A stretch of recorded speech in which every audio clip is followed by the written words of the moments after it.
I'm here with Lily, and Lily is awfully cute and very precocious. She isn't motivated to listen to her guardian, so we spent a lot of time off camera talking about things to remedy that, or at least to motivate her to want to listen. In this video, I'm going to go over a couple things. I'm going to go over tips on how you can teach your dog to come to you consistently on command. I'm also going to go over tips because Lily gets very excited when people come over, especially her granddaughter. Well, I guess it's not your granddaughter, but your guardian's granddaughter. And she sometimes knocks her over because she's only 3 years old. And so I'm going to start off by talking about that, some tips that you can make for that, and then we'll go over how to teach your dog to come. So I don't need to ask you to come because you're already right here. So basically, when we have the doorway is over here, and so basically what's going to happen is before people come over, Lily's all excited. Because whenever she hears the doorbell or the knock at the door, that means fun is about to happen. Somebody's about to come in the house. And dogs here get very, what we call aroused. They start moving around. Well, the more they do that, the more worked up they get. And eventually, when it comes to dogs, excited is not happy. But for humans, that's how we interpret it. So excited is an unbalanced state of mind, just like any other, and she's going to make more mistakes when she's overly excited. So if somebody comes to the door and we go to the door and she's in front of us, we open the door. For dogs, whoever's in front is perceived to be the leader. So she looks at us as assisting her. And then the guests come in, she jumps up on the guest, she's excited. Well, that's a dog's way of claiming the guest as their property. And part of it is because she's conditioned to do it because she jumps up and people probably pet her. Don't ever pet a dog when it jumps up on you. You're just telling the dog jumping up on me is a great way to ask me for attention. So stopping that will stop the bleeding, but she's already going to be excited and worked up. Now, the proximity to the door is also going to have a correlation to how excited she gets. The door is probably, for this point, about 25 feet away. Well, I'm not as excited here as a dog as I will be when I'm right next to the door. So just increasing the distance can help make it less intense or less exciting. So what I would suggest that we do is when we have guests come over, have a leash that we have just tethered to underneath the leg of the table. Now, this is a 4-foot leash, and it doesn't quite go all the way to where the carpet starts. I would get a 6-foot leash so it comes to about here. And basically, every time somebody goes to the door, I would come over here and I would attach her to the leash before I answer the door. Now, the problem is when somebody comes to the door, she's going to run over there. So what you want to do is, first of all, create a command word that needs to come over here and get leashed up. And a great way to do that, again, force-free is, well, I didn't say again, but I'm force-free as a dog psychologist. I don't want to use any force, or I want the dog to want to do whatever we want it is. So if I want the dog to come over here, I want to create a command word that means to go over here. Now, one of the funny words that I like to use fun command words because dogs can read facial expressions. So a lot of times when people want a dog to leave the room, like when they're eating dinner, they just say the word out. Well, you can say out, but it's not very fun. What I like to do is throw the treat over here and then say reservations. So like they're getting too close to the table, you say reservations, like you don't have reservations, they run out of the kitchen and they sit right here because they get motivated for doing that. So what I might do is just throw a treat here and then call it station or reservation or whatever the word is that you want. And then we're going to attach her to the leash and we're going to do this independent of anybody at the door. Now once the doorbell rings, then that's the excitement that we have. Come here, sweetheart. So what we'll do is do this. And we'll say reservation, come on, sweetheart. And I pulled her a little bit, that's why I'd like to have a little bit more leash and don't want to pull her. And then we attach her to the leash. And then it's Lily, sit. And I might get up and practice just walking over to the door while she's there. I'm gonna walk all the way to the door, and I'm just gonna latch the deadbolts, open and shut a couple times.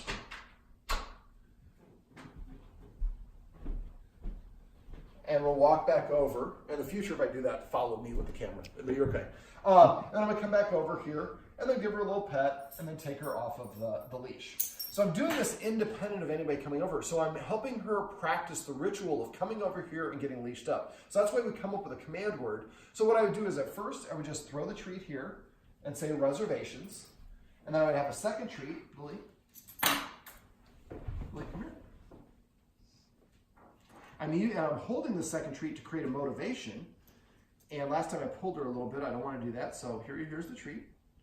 So I'm getting her to come so I can attach it. And I say reservations the second time. So now she's comfortable. And then I would get up and walk to the door, latch the deadbolt or jiggle a handle once or twice and walk back over, sit, and then take her off the leash. So I'd like to have you do that maybe 5 to 7 times a day without anybody coming over. So by the time that we actually have the grandchild come over, she's already done this maybe 20, 30 times. She's like, oh, yeah, okay.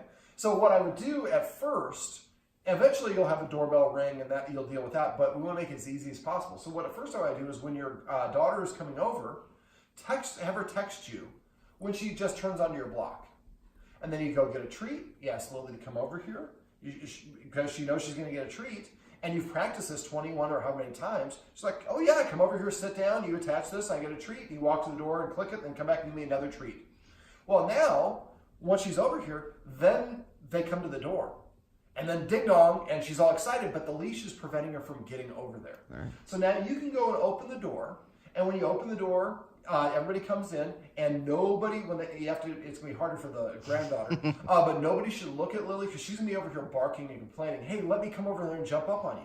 We don't say a word to her. We come in, and we're going to sit down in the living room on the couch. And we're just going to kind of have a conversation. You're going to talk to Lily and enjoy her company. And if she's protesting or barking, we're not even looking at her. Make sure you tell your daughter and everybody else, even looking at her is validating what she does. She's saying, hey, over here, give me your attention. Oh, you looked! I'm going to bark even more. So don't look at all. And then eventually she's going to peter out and she's going to calm down. And when she does, you're going to get up to start walking over here and let her off the leash. But as soon as she sees that, she's going to recognize and get all excited. As soon as she gets excited, turn around and go back and sit down. We're not saying no. We're saying no really through our actions. But it's not a direct negative for the dog. And then wait for her to settle down completely. When she does, get up and start walking again. And what you'll find is each time you'll be able to get a little bit closer, a little bit closer. The first couple times you might be at the same spot. But the key is waiting for her to completely calm down. Most people don't wait for the dog to get a little bit calmer, but not calm. Okay. So we want to achieve calm. And once she's calm, then we keep on coming over here and sit. And what we're telling her is when you're calm, I start the process of letting you off the leash. Because when I let you off the leash, I want you to be calm so she doesn't squirt over there and jump up and knock the little grandkid over. I wonder if she does. Yes. Then what? Well, that's why we're not going to allow that. We're using this tool to prevent that from happening because the energy is too excited, you don't get freedom. But if she is totally calm and I make it over there without her getting all, Then you tell her to sit. And if she sits within 3 seconds, then we start the process of detaching the leash. But you're not going to be able to do that. This is probably going to be 3, 5, 10, 15 attempts, back and forth, back and forth. Okay. It might take you a half an hour. Okay. Keep doing it until, and if you get to the point where they can only be here for a period of time, and every time she gets excited, she might have the whole visit not off the leash. Okay. Now, make sure after that you do practice like I showed at the beginning of the part of it, independent of that excitement. Otherwise, she might not want to do it again. Mm-hmm. But eventually, when you are able to come over here and take her off the leash and she stays calm, it's just going to be much easier to control when she runs over there. And you could also have, when she gets first off the leash, maybe mom or somebody picks up your granddaughter so she's not accessible. So she does sprint over, then you wait for her to be calm, and then you start putting your granddaughter down. And as soon as you go like this and she starts wiggling and runs over, pull her back up. So we're saying when you're calm, we're interested in letting you off the leash. When you're calm, we're interested in letting you interact with the granddaughter. When you're excited, the leash, being the freedom of leash, stops process, or the granddaughter goes away. That's called a negative punishment to deduct something from the equation. So what we're doing, the great thing about this is instead of telling Lily, no, go over there, do this, do that, we're micromanaging her. What we're doing now is we're setting up for a scenario where when she discovers the right thing on her own, she gets freedom or she gets access to the grandkid. When she's overexcited, that stuff is taken away. But we're not saying no, we're not yelling at her. And because she's the one that triggers it, make sure you're watching her really intently. So talk to your granddaughter or your daughter, but as soon as Lily sits and is calm, get up and start walking her. And keep your conversation going here, because like I said, the first several times you're going to do this, you're going to go through this process with that, and you're going to abort and go back and sit back down without letting her off. Okay. So it's going to take several times back and forth. But eventually Lily will learn, oh, so if I stay calm, I get freedom. If I get excited, freedom is removed. Okay. And she'll go back and forth. Okay, so that, if you do this, and I would practice a couple of visits, try to keep them shorter visits, like half an hour or so. And again, if this is the case, where you don't let her off, that's okay. But you'll really set it up by practicing this a bunch. So if you know that they're going to come over, maybe practice 10 or 15 times. Like every 15 minutes you're coming over here and doing this. And going over there, and you can make it even more realistic. As you go over there, when you latch it, you can also go. See that excitement that she just got? She was ready to go, but nobody came through the door. So it's not rewarding or validating. So after a while, when you go to the door,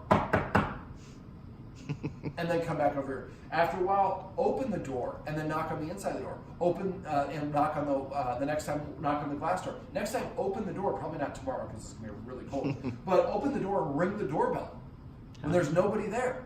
So you're going through the process of opening the door and letting someone in without the actual culmination of that with somebody coming in. So there's no actual ultimate reward, and that makes it an easier version. The dog practices the behavior you want. Like we talked about at the very beginning. You can't really say your dog's naughty if you haven't told them or taught them how they're supposed to behave in that situation. Sure. This allows us to use a tool that prevents her from getting there, and we don't have to be shoving her off or any of the rest of those things, and as soon as she's calm, she gets freedom. All right, so those are tips and tricks if you have a dog that's overexcited when people come to the door, especially if you have a little kid. Now, she's over here, so now I'm going to go over how you can teach your dog to come. Now, what is the word to use? Do you say come or here? Come. So if you've been saying the word, like the guardian's been saying come and she doesn't come because a lot of times, well, I think there's a lot of reasons why, but she didn't really have very many rules, and so she didn't think she needed to come. And so basically, if we've been using a word for a while, and I was trying to sneak that, she saw it, come or here. So I would recommend this, what I was talking about, is changing the word. So if the word has been come, you've been saying come, and she doesn't come, she's practiced not listening to come. So what I do instead is change it to a new word of here. Now, for here, there's no baggage, so it's easier. Now, what I just did there is what I call passive training. So when you're at home and you're watching TV, you're just hanging out, and Lily comes to you for no reason whatsoever, like, well, right there, pet her. She kind of went the other way when she went past the camera view. But every time she comes to you, pet her and say the word here. When you're not asking her, you don't have a treat, which I actually do have. She coincidentally did what we wanted. This is what I call passive training. So when she does the thing that I want, suddenly she gets the reward and she hears the word here. And it's not associated with the baggage of come. And a lot of times when we ask our dog to come, it represents the end of fun. I'm outside having a great time yelling at the squirrel. You're worried that your neighbors are going to be upset. I'm not sure. So you ask the dog to come inside. When the dog comes in, you close the door. The dog's like, well, I was having a great time listening, playing with the squirrel. You asked me to come, and when I listened to you, the fun is over. Well, next time I'm just not going to listen to you. The fun will continue. So a lot of us use the word come in a way that confuses the dog or makes them not want to come to us. So basically, by doing this at a time when the dog's doing it on their own without us asking them, it makes it super easy. And now we build up a lot of positive associations. Every time I hear the word come, I'm coming to them and I'm getting a reward, but we're changing the word to here. So, all right, so that is one of the ways to set this up. Like on this one, I talked about practicing this coming over here and being leashed up independent of anybody at the door. This is the same principle. For the here, we just wait for her to do it on her own volition, just recognize and reward it and say the word here, not good here, and not here, just here. Say it in conversational tone. So after a while, it'll take you about a month, but after a month, every time she comes, you'll pet her and say here. You should also do this if she sits, if she lays down. Every time she does a desired behavior, say whatever it is within that 3-second window for when she first started it, and then say the command word, and it makes it easier for her to lay down. And you don't have to give her a treat every time? No, because at that point, you're not enticing. The treat is to entice. In this case, she was going to come anyways. We're just simply labeling it. It's kind of like with your granddaughter. If you had a grandson as well, and your granddaughter let her borrow one of her games, you're like, that was so nice how you shared with your brother. I really like that. We make a big deal out of those things. Well, when she's potty training, her parents, the first time she goes to the bathroom and does it by herself, she'd be like, you did the whole thing? I'm calling Grandma. No, Grandma, she wiped and she flushed and she did the whole thing. Grandma wants to talk to you. Great job, sweetheart. We make a huge deal out of those things because we hate changing the poopy diapers and want the child to know that was great that you did it, so hopefully I don't have to do it again. But if she does it and you don't make a big deal out of it, well, what's her motivation to want to do it again? Yeah. So it's the same sort of thing. I call this passive training. But every time your dog does something you want, especially in your cases, here is one of the important things for you. Every time she comes to you, make sure you pet her and say here. Now this is to set her up because that's the easy version of it. Now I'm going to show you how you can actually get the dog to come to you with a command. So what I do is when I'm holding my arm out, I'm going to hold my arm out with a 90-degree bend here. And I'm going to have my hand flat, slightly cupped as if I'm holding a little bit of water in my hand. From a dog's perspective, this looks like I have something in my hand. Now, when I do this, I don't want to be inside. I'm just doing this for demonstration purposes. So what I'm going to do is when I call the dog, I want to be ready for it. So I'm very quiet, craftily putting a treat in my hand so that she doesn't understand that I have a treat in my hand now. But normally if I would reach for my pouch, she would just come over right away. I'm going to show you how to call her to come. Okay. So what I'm going to do is I'm going to hold my hand up with this 90-degree bend, so it's going to be about here. Now I'm going to say her name, and you could say come, or you could say her name and make a kissing sound, like a smooch, a long smooch, not a tit-tit-tit, but a long smooch, and I'll do it in a sec. Okay. And when I do that, as soon as the dog looks at me, if she doesn't start coming right away, I'm going to start lowering my hand to the floor. The lower you go, the more accessible it becomes for the dog. Mm-hmm. So don't stop, go literally all the way to the floor if you have to. Now when she comes to me, you're going to see me raise the treat over her head to put her into a sit. As soon as she sits, then I'm going to lower the treat under her chin, and she's going to tilt her head down, lick up the treat, and I'm going to say the word here. Now, anytime you use a treat for this or anything else, you always want to say the command word after the treat goes in the dog's mouth. That activates their pleasure receptors. Just go ahead and twist it. There you go. That activates their pleasure receptors. That big button on the top will move it on the handle. So you're fine there. If she has a treat on her tongue and then she hears the command word, her pleasure receptors. See the round thing on the stick? Nope. This thing? Nope. On your other hand, on your right hand. Oh, up here. Yeah. Okay. So don't touch that.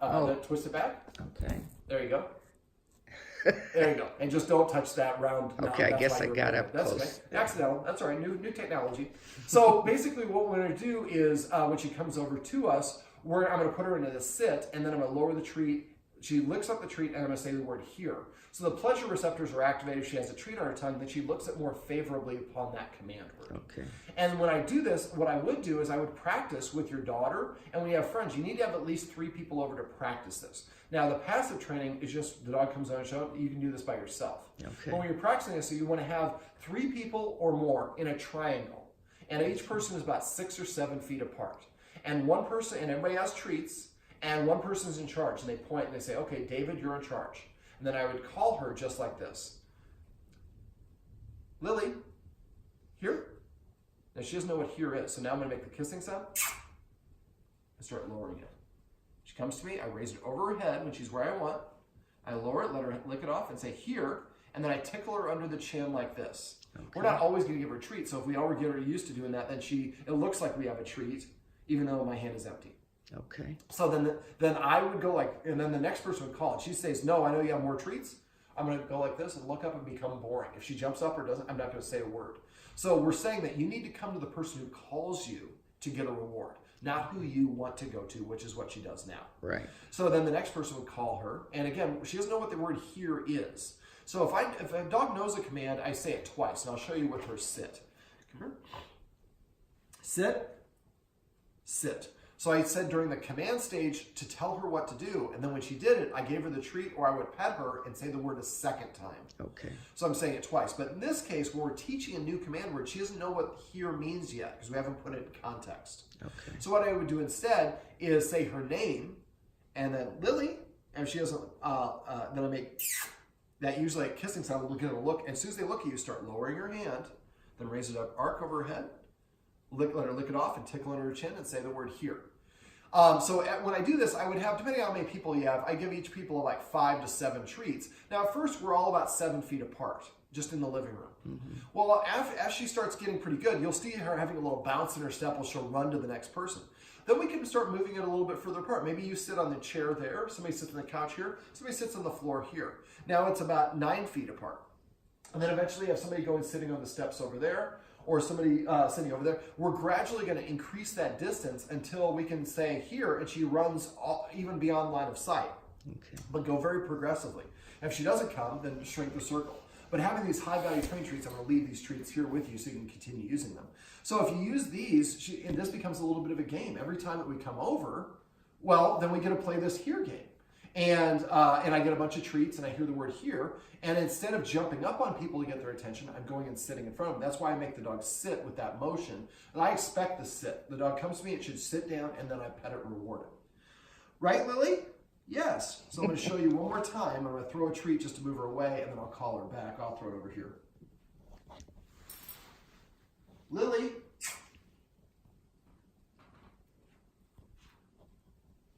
Here. Well, this is Lily, and these are tips and tricks on how you can, first of all, keep your dog from getting too excited when guests arrive by using a leash and creating a command word for this, as well as a special bonus video on how to teach your dog to come on command.